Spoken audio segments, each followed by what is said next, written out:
Hey guys, how's it going? So today we're gonna cover clean bulking versus dirty bulking. Now, before we get into that, I want to talk to you guys about mindset. All right, and I'll give you kind of like an idea of the Beastwood mindset, the way that I think. People ask me a lot of questions about what I do to stay motivated, or how I'm able to do what I do. I don't think I'm a hot shot. I don't think I'm this top dog baller, nothing. Like, I see myself the same way you probably see yourself. I'm just a regular dude, man. And I go into every sort of show or any sort of preparation with the same kind of mindset. Like, I put myself in my mind like I'm at the bottom and I got something to prove. And the thing is, I don't have anything to prove to anybody else. I don't put pressure on myself about who I'm going up against. Well, I mean, I compete in the IFBB. The IFBB is stacked. Like, it's the best in the world. These people have the best genetics in the world. These people have like the craziest amount of muscle, the best posers. Like, these are the best of the best. You know what I mean? So at the end of the day, if I want to be fixated on other people, I'm going to be in for a long haul. Like, I'm going to be stressed the fuck out. And there have been times where, I went into shows and I was really nervous because of somebody that was doing the show. Because I'm not perfect. I do fall victim to that sometimes. However, for the most part, I try and remind myself that I got into this for myself. I didn't do this for other people, and I don't really feel pressure. I have people like, oh, you're gonna be the next Mr. Olympia, and I don't say anything to it. I think it's very nice, and if you want to say something nice to me, I appreciate it. However, I believe in humility, so I'll never say anything like, I'm the future. I'll never say, I'm the next Mr. It's just not my style. I believe that, like, anybody can say whatever they want. Like, I watch different bodybuilding podcasts and I see a lot of different pro bodybuilders or even amateurs, and I see the things that they say, and a lot of people, it's cool. It's good if you're really confident. You feel like you're better than others. Like, it's totally fine. But for me personally, I keep that to myself. For me, it doesn't serve a purpose. For me, it's not positive, and I actually don't care. Like, for me, I go up there and I'm gonna come in at my best. I'm gonna try and look my absolute best, and wherever the judges place me, it's up to the judges. If I look that damn good, maybe I'll place ahead of this person or that person, but for me to just be like, oh, I'm gonna beat this person or whatever, it's just, bodybuilding is a bodybuilding competition. It's not a talking competition. Even if I think I can beat this guy or that guy, me saying it doesn't mean I'm actually gonna beat them, and then if I lose, I'm just gonna look like a fucking idiot. So in turn, I am of the notion, talk less, do more. Talk less, act more. Talk less and execute. All right, execution, action is what's going to get you closer to your goal. If you constantly execute your diet and your training the way that you're supposed to every single day, those small successes, those daily successes is ultimately what's gonna lead up to you looking incredible come show day. You know what I mean? Like, if you're going up against a guy that's been training for 20 years, incredible genes, whatever, always comes in shape, like, you can't control if you're gonna beat him. But you can control if you're gonna look your very best. So for me personally, my mindset with bodybuilding is just to be my best, And of course, I'm competitive, but I just don't believe that it serves a positive purpose to call out other bodybuilders, to say I'm better than people. At the end of the day, we're all doing the same thing. We're getting up on stage, we're posing in fucking our posing trunks, and like, what the fuck do we have to be mad at each other for? We have a lot in common. We do, we do the exact same things every day. I just can't hate on another bodybuilder. I mean, I just don't want to. And I mean, somebody can hate on me, that's totally fine. I don't really care. I'm not gonna lose sleep over it. Somebody could criticize me, that's okay. Again, I'm not gonna lose sleep about it, but just know at the end of the day, bodybuilding is bodybuilding. It's not a talking show. So it doesn't matter how much shit you talk. It doesn't matter how much I think I'm better than somebody. Come show day, that's all that matters. Okay? So that's my piece about mindset. What's up, y'all?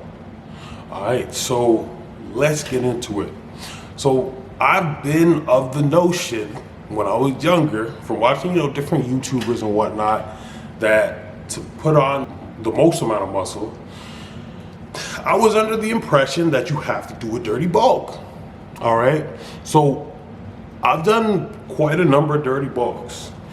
And I've done it when I was natural, and I'm going to put as many pictures for reference, just for you guys, for the visual learners, so you could see kind of like what my journey's been like. So when I was natural and I used to dirty bulk, I was totally fine. No health issues, because I was probably competing. My first show I've done, I was like 197 maybe, and my last show naturally, I was about 214, 215. So 214, 215 at my last show naturally, and the heaviest I was before that show was maybe around 240 to 245. I used to think that the 31 pounds of swing weight was a lot. I used to think that was like a shitload of weight. I used to think I was fat, and again, I'll post pictures. I thought I was fat, but it's just because I wasn't lean. I was holding water, and there's a little bit of fat, of course, but it really wasn't bad. So I guess naturally I don't really put on too much fat. I never crave foods. Like, I'm very good on preps because I just, whatever. Like, I mean, of course I feel hungry and I starve when I'm very close to the show, and it sucks, but it's whatever. Like, I feel hungry and my body feels like it needs food, but I'm not craving like sweets. I'm not craving a burger. I'm not, it's like physiologically, I know that my body is lacking things, and that's where that hunger, starvation, whatever comes from. But it's not like, oh my God, I want to have a burger right now. Like, I could give a fuck.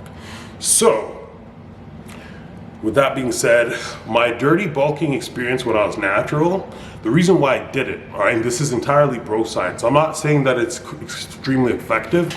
I didn't have a lot of money.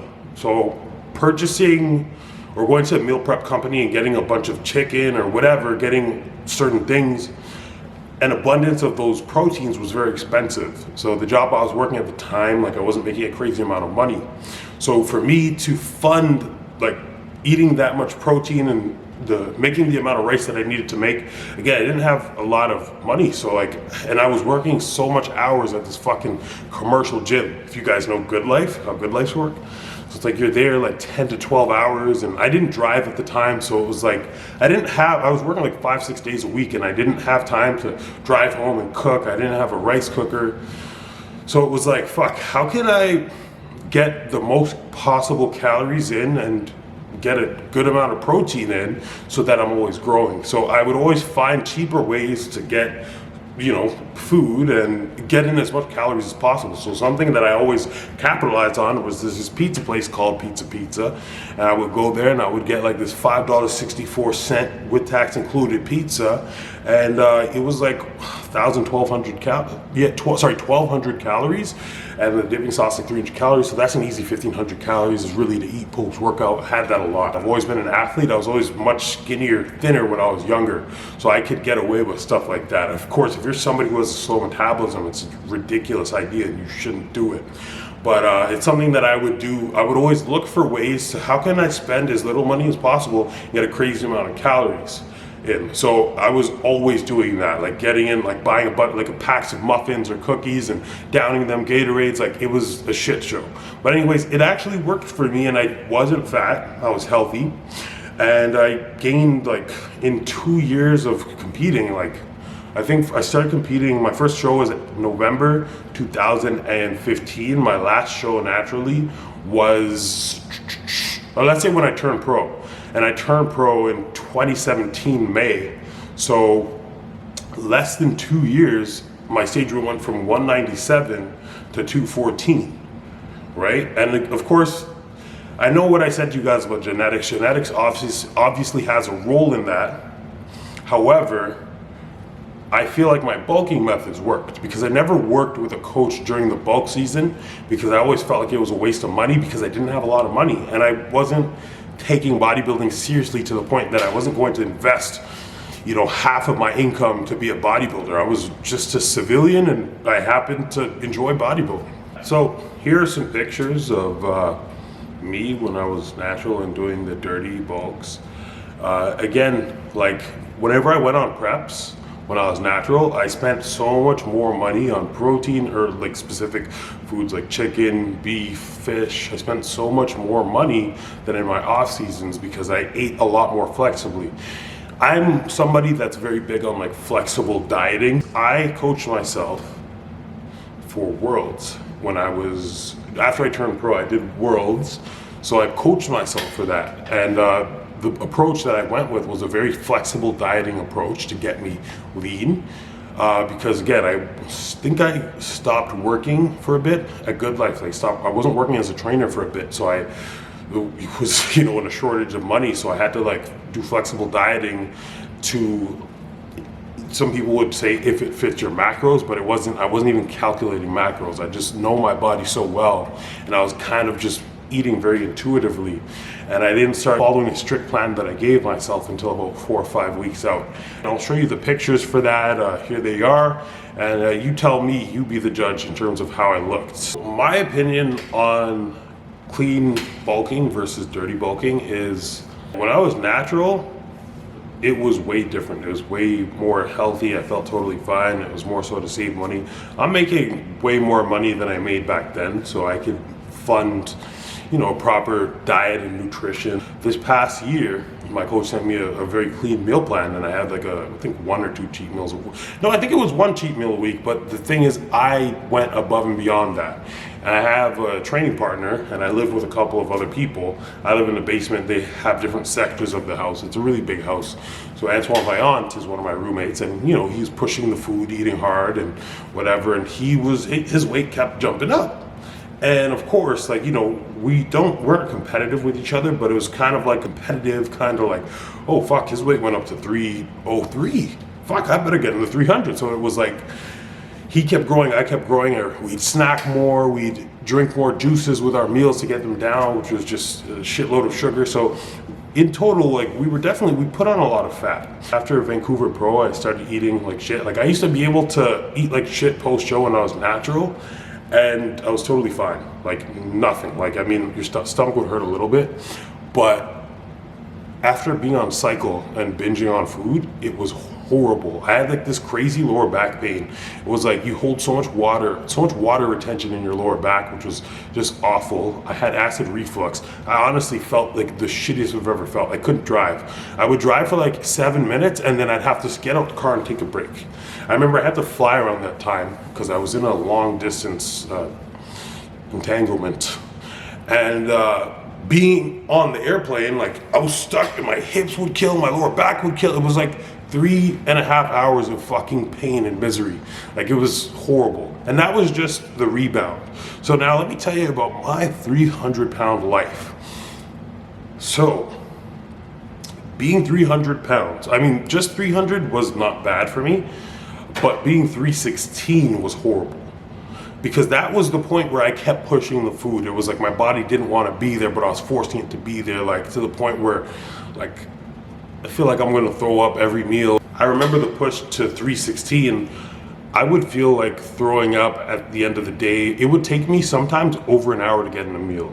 I'd have 350 grams of rice per meal. It would take me over an hour. I bought several packs of Gatorades to help me get down to it was horrible. It was so uncomfortable. I hated eating. I would wake up not even hungry. I was never hungry in the off season. It was just constant force feeding. Now the thing is, as a bodybuilder, sometimes you do things. Bodybuilding is an extreme sport. There's PED usage, which is obviously extreme to regular people. The dieting to get crazy shredded is very extreme. So at times during the off season, it can be necessary to push yourself. Again, do I think I push myself too much? I'll let you decide. I think I built a crazy amount of muscle from it, but I was definitely uncomfortable. I had a pretty bad sleep apnea. My sleep quality was horrible. I was always fucking tired. I was always tired. I think I napped 5 times a day, and I couldn't get through one solid sleep because I would always wake up because I felt like shit. I couldn't tie my shoes because every time I tied my shoes, I'd be out of breath because I guess there was no fucking oxygen flowing whenever I bent over. So being 300 plus pounds was not a fun time for me. I'm 6'1", so I'm a kind of tall guy, but it was a fucking ride, bro. It was crazy. My presses, my chest press, my bench, crazy. I'm moving crazy numbers. My arms made crazy gains. I was moving crazy numbers on that. You know, my biceps, triceps, shoulders, chest definitely benefited the most from that. However, my legs and my back did not, because they couldn't bend over. Every time I bent over, there was like a certain water retention. And I remembered I could eat way more bullshit and dirty foods and cheat so much more often when I was natural, and I never had that retention. So again, I'm not a scientist, but I am a bro scientist. So I think something to do with the hormones can create more water retention. I know with testosterone, like, you will hold like more water, etc. I'm not gonna tell you guys what I was on, because I don't really get into detail about that stuff, because it's none of y'all business. But it definitely wasn't comfortable. And would I get to 316 pounds again? No, not intentionally. Like, I'm definitely, this next off season, I'm gonna do it better, and I'm gonna tell you why. The reason why I won't do it again is because when I was prepping for New York Pro that was supposed to happen in May 16th, not the New York Pro that I'm getting ready for in 7 weeks. So the old New York Pro, right? So when I was getting ready for that, COVID happened, and boom, everything shut down, and I just pretty much maintained diet, had cheats 2 times a week, and I maintained like 280, and I even dropped weight during that period. So we even dropped our cycle, what we were on. We moved into a cruise, so I was using less stuff, like significantly less. I was like cruising, right? Which is, some people consider it natural. I don't think cruising is natural. It's not fucking natural. When people say that they're natural because they're cruising, you're not fucking natural, you're cruising. All right? Because I remember when I was actually natural and cruising, like, it's different. You still have way more capabilities. So yeah, I was cruising. And my workouts, my strength for squat, I repped out the most I've ever repped out with the heaviest weight for squats, which was like 435 or something. I couldn't squat heavy. I didn't even squat when I was in the 300s, because my lower back and hips were so tight. Like, when I was so heavy, everything was so tight. It was so hard to do certain exercises. The water retention destroyed my ability to do bent over movements. And at 280, during that COVID period, I was in my home garage here at the mansion, and I was repping out like 405 pounds on rows for the first time in my life. So I was doing my heaviest squats and my heaviest rows, and my bench, it wasn't the heaviest, but it was still really good. So I found that you don't have to bulk super hard to build a good amount of muscle. Do you want to stay in a caloric surplus? Of course. Do I mind being a little fluffy? I think, yeah, totally. It's okay to be fluffy in the off season. I know some people wrote under one of my pictures something about having an off season as strict as prep, and just, having no cheat meals or being assigned a cheat meal. Oh, listen, fuck that. I believe in unwinding, and I do fucking enjoy bodybuilding. I mean, if I didn't enjoy it, I wouldn't fucking do it. I'd be a fucking, like, I don't know, like accountant or some shit if I didn't enjoy this. But I believe that with every single job, you know how they say, don't bring your work home? I mean, when you're on a bodybuilding prep, you have to. It's with you 24/7. But when you're not prepping, I think you should do things to let loose. I think it's good for your mental. Then when you're ready to start back up again, you're gonna be very motivated. I feel, just for me, maybe not for anybody else, maybe some people wanna go 24/7, 365 days a year. But I feel I like to let loose. I like to be a bit more of a pedestrian sometimes. For example, before this preparation started, I was eating 4 meals. I was giving my digestive system a break, and I was eating pretty flexibly. Like, some mornings I would just make French toast and eat it. So, it was good. Like, I felt at peace, and I was eating in a way that it wasn't getting me fat. I was staying in really good shape. I got pictures for you guys. I was staying in really good shape, and I was backing off training. I wasn't training as hard because I was in a phase where I wasn't trying to build, I was trying to protect my joints, and I believe that I really believe in balance. So I know with preparations, you have to go super hard. With off season, you want to go super hard. You want to lift your hardest, et cetera, et cetera. So during the moments that you're not doing that, I still train, but I intentionally hold back, and I still diet, but I intentionally eat less protein, because it's a lot of processing for your digestive system, and if you can't capitalize on the amount of muscle that you can build in that time, I just don't see the point in doing it. So in the off seasons, it's totally fine to let loose a bit.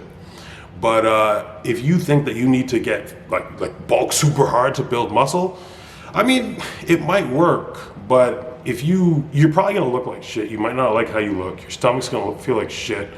You're gonna be taking a lot of shits, and I don't know. It's not really a fun time.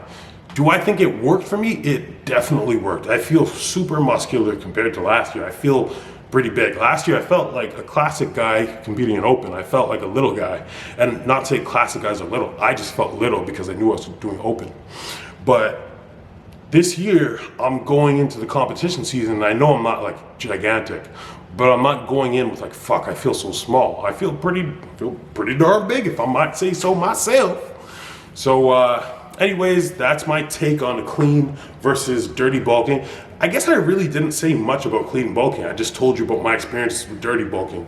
But I definitely think clean bulking is it's obviously more beneficial. Just stay in a deficit, eat a good amount of protein, carbohydrates, etc. Make sure you're getting in all your micronutrients, drinking enough water, and training hard. And if you don't know if you're training hard or not, maybe hire a personal trainer. And if you really don't know how to, create your own diet, or if you aren't sure how to adjust your own diet, or you don't know how to get yourself to that place where you want to be, or you aren't too confident in your ability to get yourself to that goal, shoot me a message about coaching. I have stopped taking on clients, but again, if you're really serious and you really want to make gains, you really want to burn fat, shoot me a message and we'll talk. We could figure something out maybe. And if not, there's plenty of coaches out there that are, happy to help you. So I hope you guys enjoyed this video. I put a lot of effort. I'm actually sweating under here. I don't know if you can see it. Yeah, I'm sweating from like just talking, staring in front of the camera and talking. I never sweat. I live in a fucking basement. It's cold. All right. So I'm putting it in like, it doesn't even make sense. Why does talking make me hot? Like it makes no sense. Anyways, I hope you guys enjoyed the video. I hope you learned something. I hope you could take something or two out of this video. Don't forget to like, comment, and subscribe, and I'll see you guys in the next one. And if there's anything that you want to see me do or talk about, you just let me know and I'll check it out. And if it's interesting, I'll definitely give you my thoughts on it. Also, you know what? Somebody commented something and I have a video idea about what it means to be natural. So, if you guys want to see a video about my opinions on what it means to be natural, because there's a lot of definitions of natural, a lot of loopholes, you let me know and I'll record it and I'll give you guys my thoughts. All right. Peace out, like the video, subscribe.